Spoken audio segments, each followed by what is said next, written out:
Hi everybody, and welcome to another edition of Mark Hancock's Cleveland Kitchen. Today we're going to make some guacamole dip for the Browns game tonight. So if you come on over, we'll check out the ingredients and everything we got here today. The recipe calls for 2 ripe avocados, some red onion, and a Roma tomato. And I'm going to add a little fresh basil that I've grown myself here in the kitchen.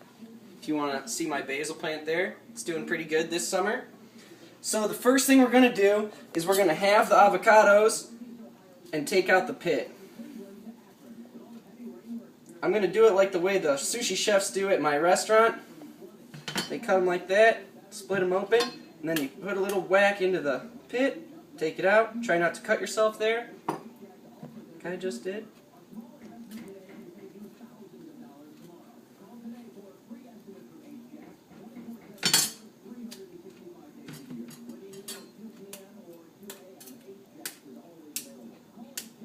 This one doesn't want to come out. There we go. Alright, then we're going to scoop the avocado out of the pit into our mixing bowl. I'm using a spoon to do this part. That one came out pretty clean.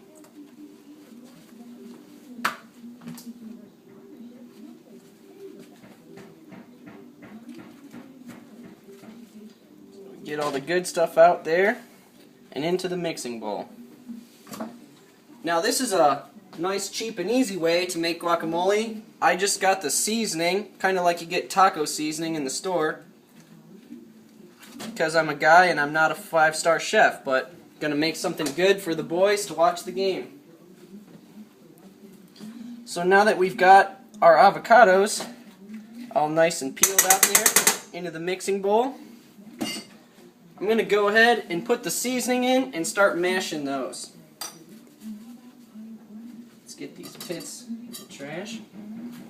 Rinse my hands off.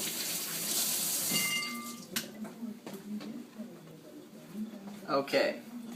Then we can add the seasoning. There's some red pepper in there and spices. Everything you need for some good guacamole. The instructions call to mash it up with a fork, so I'm going to get one of those.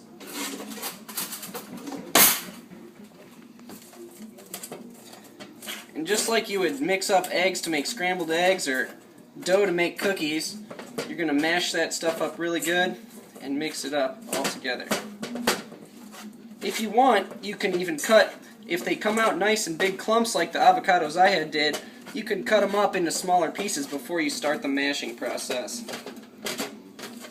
It also helps when you get just right avocados, they mash a little bit easier and they aren't as firm and stick together.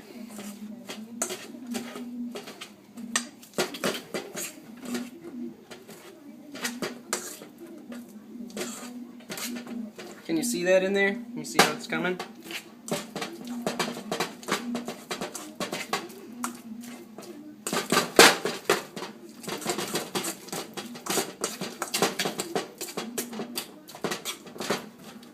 While that's mashing up, I'm going to go over to my cutting board and work on the tomato.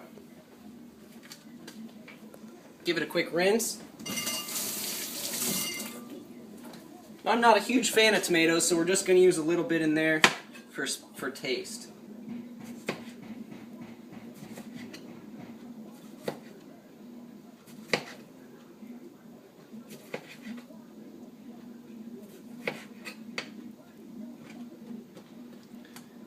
We're going to mince these up nice and small into little cubes. That way they'll blend in a lot nicer. Now you can use any kind of tomato, but we went with the Roma tomato. I think that's most common that you'll find in guacamole dips. But I know a lot of people like to use cherry tomatoes or even sweet yellow tomatoes to add a little color, a little summer color to your dip.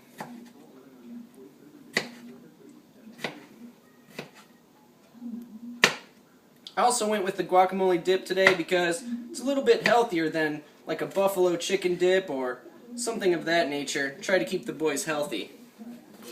So we'll put some of that in there.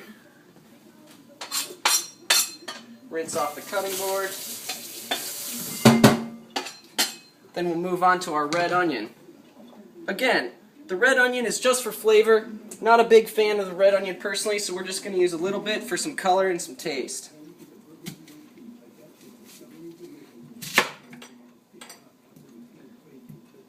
Just get a couple nice cuts in here.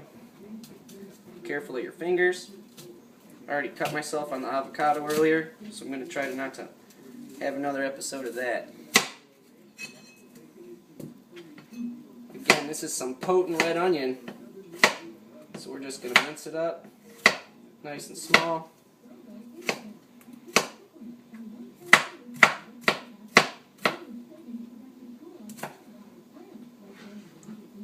And then put a little of that in there for some flavor.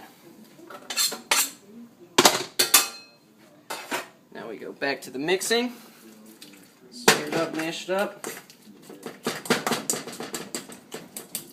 You want to definitely make sure you have a big enough bowl, a couple times bigger than maybe you want to serve it in, so that you can get a real good mix in there and make sure you have enough. Or if it looks like it's not going to be enough, we can always add more. In this case, might have put a little too much tomato and onion in there, but I've got some more avocados in the fridge that I can add in here.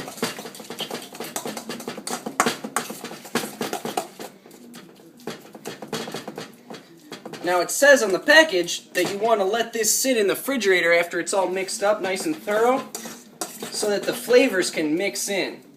Probably about 2 to 3 hours is the best, but even just a half an hour to an hour minimum. So, as we talked about the basil earlier, I'm going to just hand rip a little bit of that in there for taste. And then again we'll continue with the mixing. I know some of the people coming over for the game tonight are not big fans of the basil, so I won't put too much in there. They might not even notice it if you mix it up really good. Again, I know other people, they like to put all kinds of stuff in their guacamole, from white onions to garlic to even a little bit of lemon or lime juice to give it some zest.